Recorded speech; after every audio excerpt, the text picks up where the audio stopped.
Hey guys, I'm going to share my tips on how we are budgeting our money to live a much more guilt-free lifestyle and really get ahead in life from a financial aspect, because a lot of people may think that they have their finances together. I am confident that we do, and I've been fortunate to experience a lifestyle where I didn't make a lot of money and I had to learn how to make that work.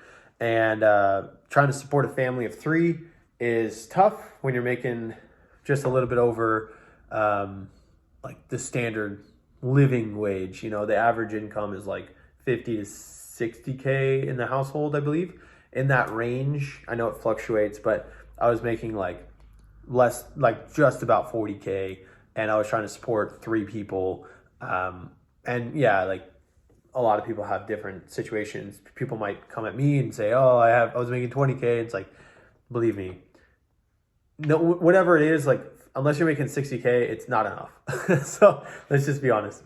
Unless you have a house paid for and like you're just living bottom of the standard and you're just like trying to get by. I think in terms of like a comfortable lifestyle, this is what we did to really get ourselves ahead. And now we're very confident that we're hitting our stride now from financial aspects. So first thing that we did and we do moving forward is we create a mint.com account. You can use whatever, just Mint for us. It was easiest because we can link our bank accounts to it. And it gets a running snapshot of where the money is coming in, where it's coming out, and what we need to do moving forward, and like what's going on with our finances really is how we view it. So that's the first thing. Create a mint.com account, and that'll give you a full picture of where your money is going. And then from that point, pull a 6-month average of where your money has gone and what kind of budgets you need to set up. Meaning, if you see that on average you're spending $350 to $400 a month in groceries, it's likely that you should budget for $400, just because if you're hitting like $375, you might want to give yourself a little bit of a buffer for any crazy months where you buy a little bit more. So do that for all of your standard recurring expenses, groceries, housing, utilities, personal care expenses, things like that. And then you might have some fun money, maybe adventures, travel, things that you actually enjoy. If you love cashmere sweaters, save up for those and take an average of how much you've actually spent over 6 months over the when it's all flattened out. So taking into account, for us, adventures is like the biggest thing that we want to spend our excess money on and we want to budget for. I don't care for cashmere sweaters. I don't care for clothing. So our big budgetary item that we put aside for on a consistent basis is adventures. So that's what we spend a lot of time and energy building up. So once you have your running total or running average of the 6 months, could be 12 months, whatever, add 5% to each one. Like I said, a little bit more of a buffer to give yourself a little bit more breathing room.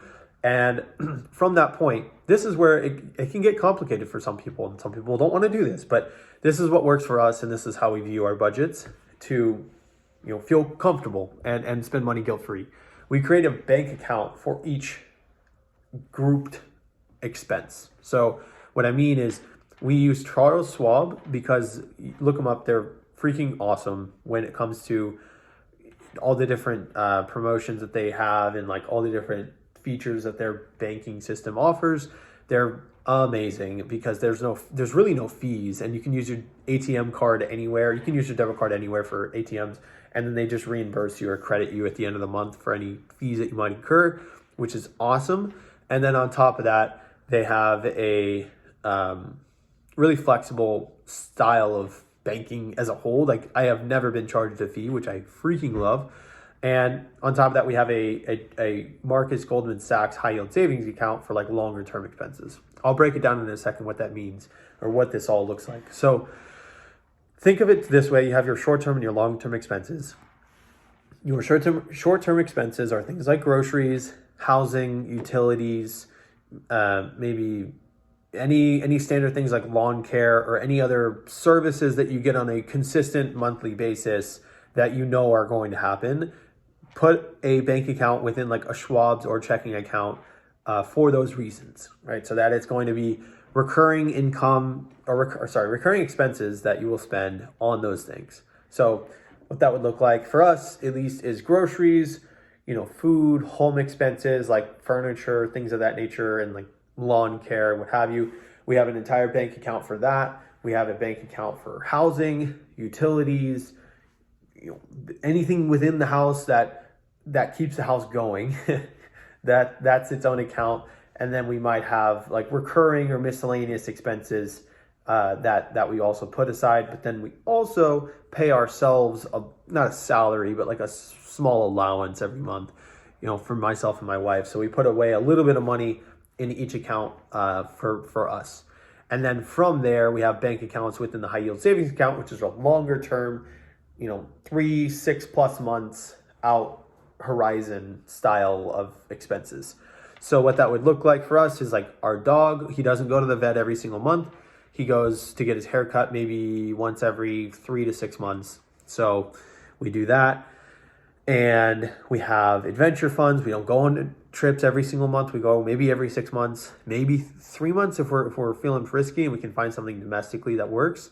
And baby expenses, we don't spend money on her every single day, but we do put away for like longer term things, toys that maybe for her birthday or whatever, gifts for Christmas, holidays, Thanksgiving.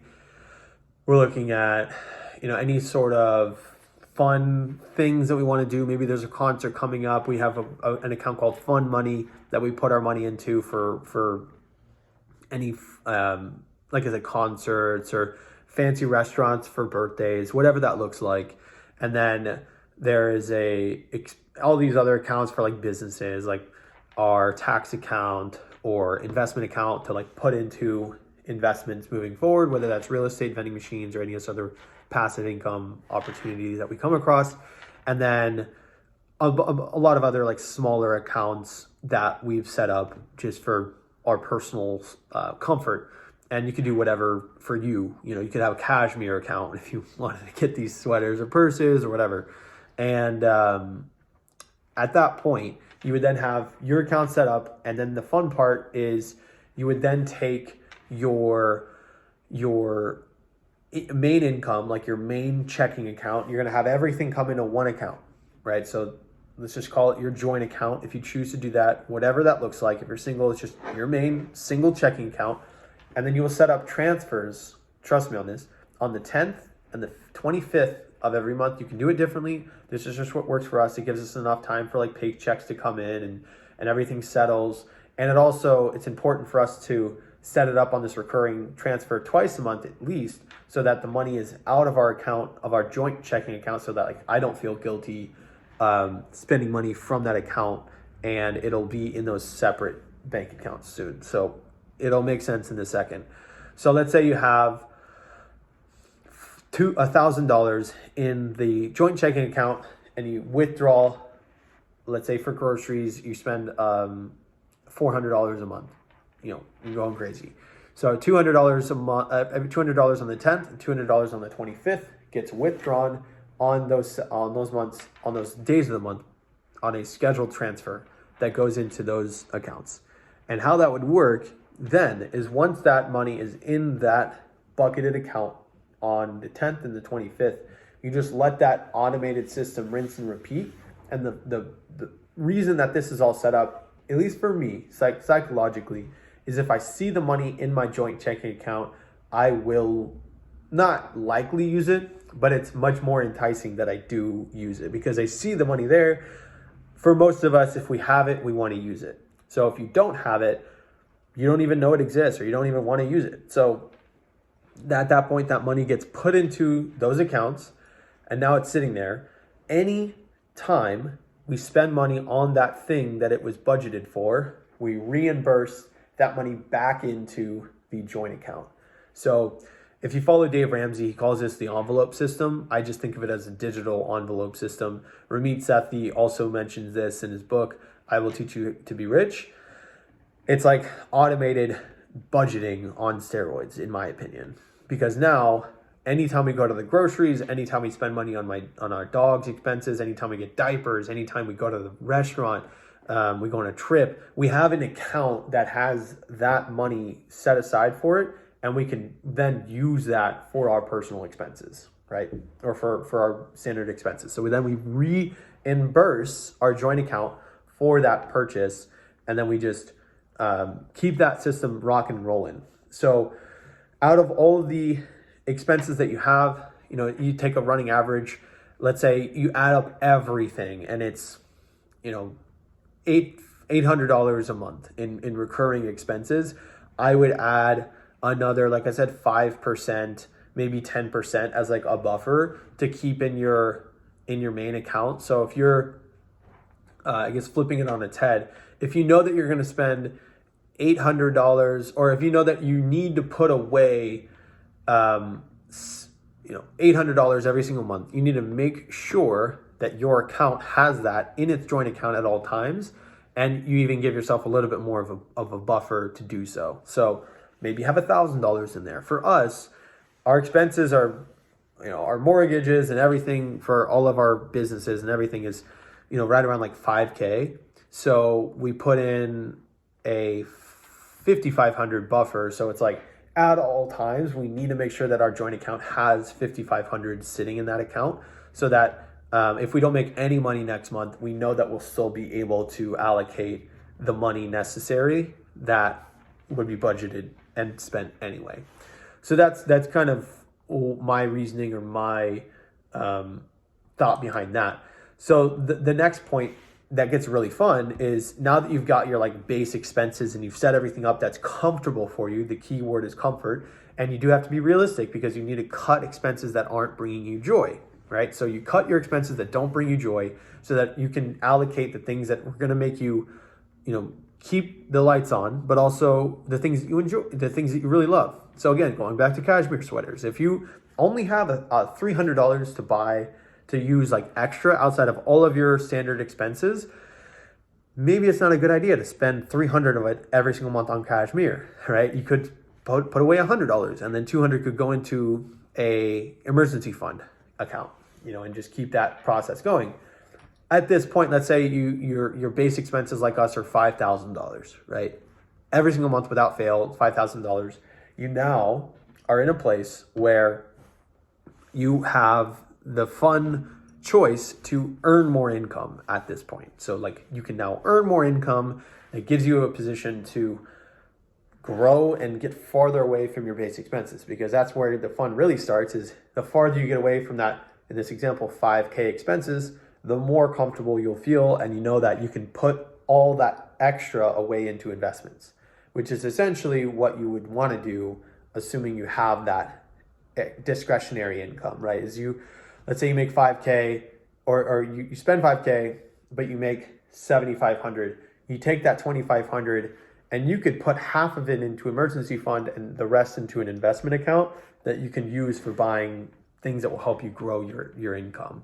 So that is where this process gets really energetic, is then you take that investment account, continuously grow it, and then eventually you can replenish it and like continue to grow as this big circle where you start to pay for your lifestyle with your investments, and then you take your income and put it off to the side for more investments, and it just continues to grow in this big continuous cycle. So that is how we budget our money. I hope that makes sense. I try to make it as clear and concise as possible. If I did ramble, I apologize. I just try to get it all out there in the most raw way possible. So you now have a system that is automatically growing for you.